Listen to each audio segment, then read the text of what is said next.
अस्सलाम वालेकुम, मैं हूं शौकत कियानी। आज का हमारा टॉपिक है DHA valley Islamabad. DHA valley Islamabad में नेक्स्ट बैलेट कब तक होगा और कौन से लोग इस बैलेट में शामिल होंगे, इसके ऊपर हम बात करेंगे। इसके साथ साथ डीएचए वैली का कब्ज़ा मिलने से प्राइस कितनी ऊपर जा सकती है, इसके ऊपर हम बात करते हैं। जो रियल एस्टेट एजेंट हैं और रियल एस्टेट एजेंट के साथ जो इन्वेस्टर हजरात हैं, वो इस वक्त डीएचए वैली में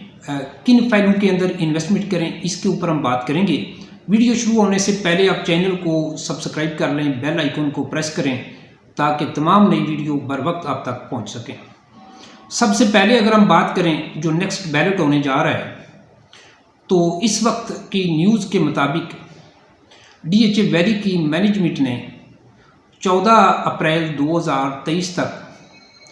उन लोगों को डीएचए की मैनेजमेंट से रब्ता करने के लिए कहा है कि जो लोग ओल्ड सिटीज़न हैं, जिनकी एज 70 साल से ऊपर है, उनके प्लॉट अगर उन्होंने 2008 से प्लॉट डीएचए वैली के अंदर बुक करवाया हुआ है तो वो डीएचए वैली की मैनेजमेंट से रब्ता करें, उनका प्लॉट बैलेट में आ सकता है। इसके साथ साथ जो बेवा ख्वातीन हैं उनके प्लॉट इस बैलेट के अंदर आ सकते हैं, वो भी 14 अप्रैल 2023 तक डीएचए वैली की मैनेजमेंट से रब्ता करें, उनके प्लॉट भी इस बैलेट में आ सकते हैं। इसके साथ साथ वो प्लॉट इस बैलेट में आ सकते हैं कि जिन लोगों की डेथ हो चुकी है और उनकी जो प्लॉट हैं अब उनके वारसान के ऊपर वो प्रॉपर्टी जा चुकी है, तो वो भी लोग डीएचए वैली की मैनेजमेंट से रब्ता करें 14 अप्रैल 2023 तक, और उनके प्लॉट भी इस बैलेट में आ सकते हैं। इसके अलावा मुमकिन है कि दीगर जो 2008 से जो लोग डीएचए वैली के अंदर सफ़र कर रहे हैं उनके प्लॉट भी शामिल किए जाएंगे, और उसके साथ साथ हो सकता है कि कुछ दीगर जिन लोगों ने प्लॉट परचेज़ किए हुए हैं, सेकंड अलॉटी बनते हैं, उनके प्लॉट भी इस बैलेट में आ जाएं। लेकिन डीएचए वैली की जो मैनेजमेंट है वो ये चाहती है कि वो सबसे पहले जो फर्स्ट अलॉटी हैं 2008 से सफ़र कर रहे हैं उनको इस बैलेट में शामिल करेंगे, खुसूसन 70 साल से प्लस जो ओल्ड सिटीज़न हैं उनको, और उसके साथ साथ बेवा ख्वातीन को, और उसके साथ साथ वो लोग जिनकी डेथ हो चुकी है और अब डीएचए वैली का प्लॉट जो है उनकी जो वारसान है उनके पास उसकी वो प्रॉपर्टी जा चुकी है, उनको इस बैलेट में शामिल करेंगे। तो ये थी इस वक्त की न्यूज़ के मुताबिक जो बैलेट की न्यूज़ है। मुमकिन है कि ईद से पहले या ईद के बाद ये बैलेट हो जाए। अब हम बात करते हैं कब्ज़ा की कि कब्ज़ा डीएचए वैली का कब तक मिलेगा। मुमकिन है कि कब्ज़ा 2023 के एंड में या 2024 के शुरू में मिले, लेकिन मैं ये ज़ाती तौर पे ये समझता हूँ और डीएचए वैली की जो मैनेजमेंट है उनसे मैं ये रिक्वेस्ट भी करता हूँ कि जितना जल्दी हो सके अगर आप डीएचए वैली का जो डेवलप सेक्टर हैं उनका अगर आप कब्ज़ा देते हैं तो डीएचए वैली की प्राइस में तकरीबन 20 से 25 लाख रुपए का जंप आएगा और उससे मार्केट बेहतर होगी, और जिन लोगों ने यहाँ पे काफ़ी टाइम से इन्वेस्टमेंट की हुई है उन्हें कुछ बेनिफिट पहुँच सकेगा। कब्ज़ा देने से ये होगा कि जैसा कि आप जानते हैं कि डीएचए वैली की मैनेजमेंट ने सेक्टर ओरिएंटर के अंदर एक मिनी डैम का काम भी शुरू किया हुआ है, और डीएचए वैली की मैनेजमेंट ये चाहती है कि ये डैम बने ताकि यहाँ पे जो पानी होगा ये पानी डीएचए वैली के अंदर रहने वाले लोग खुसूसन डीएचए होम में, और जब कब्ज़ा दिया जाएगा तो जो लोग यहाँ पे कंस्ट्रक्शन करेंगे उनको पानी यहाँ से दिया जा सके। लेकिन मैं ये समझता हूँ कि अगर डीएचए वैली की मैनेजमेंट अभी से अगर जो डेवलप सेक्टर हैं उनका अगर कब्ज़ा अनाउंस करती है, कब्ज़ा देती है, तो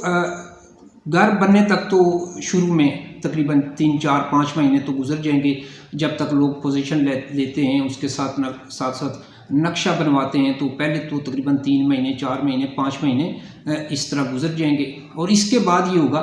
कि एक घर, दूसरा घर, तीसरा घर, तो मुमकिन है कि 1 साल के अंदर डीएचए वैली के अंदर जो है वो मैक्सिमम 50 के ऊपर नीचे घर जो है वो शुरू हो सकें। तो जहाँ पे डीएचए वैली की मैनेजमेंट डीएचए होम के अंदर जो लोग रह रहे हैं उन्हें थ्रू टैंकर पानी प्रोवाइड कर रही है, तो इनको भी डीएचए वैली की मैनेजमेंट ये कर सकती है। अगर ये करना चाहें, डीएचए वैली की मैनेजमेंट ये काम करना चाहे तो ये कर सकती है, क्योंकि फौरी तौर पे तो इतनी ज़्यादा तादाद में घर बनना नहीं शुरू होंगे, इतना ज़्यादा पानी का प्रेशर वैली की मैनेजमेंट के ऊपर नहीं आएगा। तो मैं ये समझता हूँ कि अगर इस ऑप्शन के ऊपर गौर किया जाए, डीएचए वैली की मैनेजमेंट जो है वो इस ऑप्शन के ऊपर गौर करे, डीएचए वैली के डेवलप सेक्टर का कब्ज़ा दे दे, तो डीएचए वैली की प्राइस में बेहतरी आ सकती है। इसके बाद अगर हम बात करें कि इस वक्त जो रियल स्टेट एजेंट हैं और रियल स्टेट एजेंट के साथ जो मुंसलिक इन्वेस्टर हजरात हैं, शॉर्ट टाइम के लिए जो हफ्ते के अंदर, 15 दिन के अंदर, महीने के अंदर इन्वेस्टमेंट करके कोई 1,50,000 फाइल के ऊपर कमाना चाहते हैं, तो वो किन फाइलों के अंदर इन्वेस्टमेंट करें।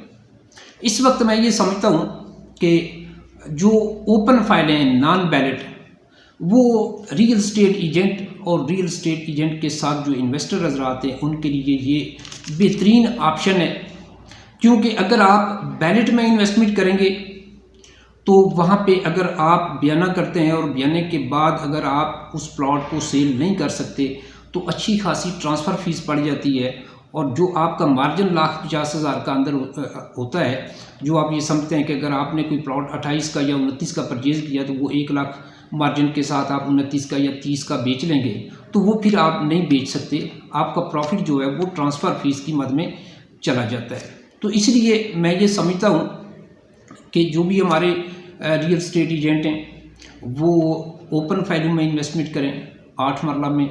और 5 मरला में नॉन बैलेट में। बैलेट को कोशिश करें कि एंड यूज़र को सेल करें, जितने भी बैलेट प्लॉट्स हैं उनको एंड यूज़र को सेल किया जाए, और इसके साथ साथ जो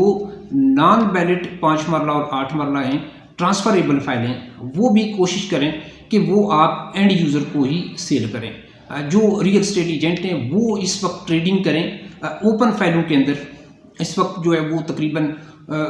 16-17 की ब्रैकेट में 5 मरला की फ़ाइल नॉन बैलेट मिल जाती है, और इसी तरह 20-21 लाख रुपए, 22 लाख रुपए में 8 मरला की नॉन बैलेट ओपन फाइल मिल जाती है। तो आप इस वक्त ट्रेडिंग का आगाज़ करें अगर,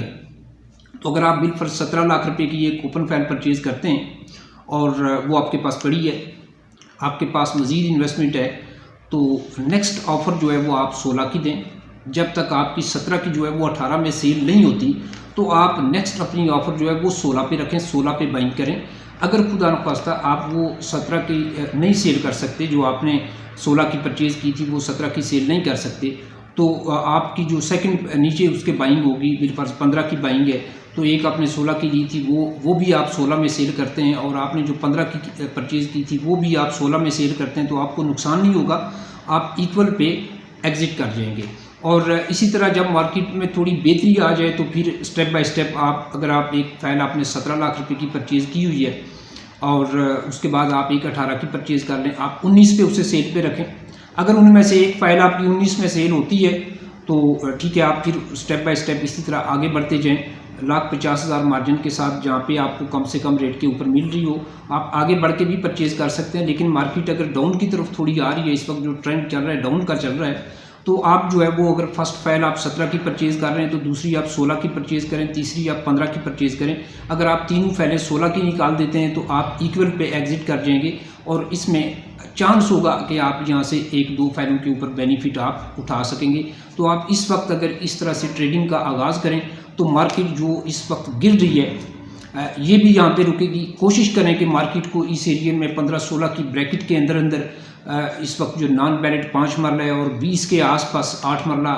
नॉन बैलेट जो है, इसको यहाँ पे लॉक करने की कोशिश करें, ताकि मार्केट जो है वो मज़ीद नीचे ना आए, क्योंकि मार्केट ऑलरेडी काफ़ी नीचे आ चुकी है और यहाँ पे इस वक्त आप ट्रेडिंग कर सकते हैं। तो इंशाल्लाह नई वीडियो के साथ दोबारा आपसे बात करूँगा। अब तक के लिए इतना ही, थैंक यू।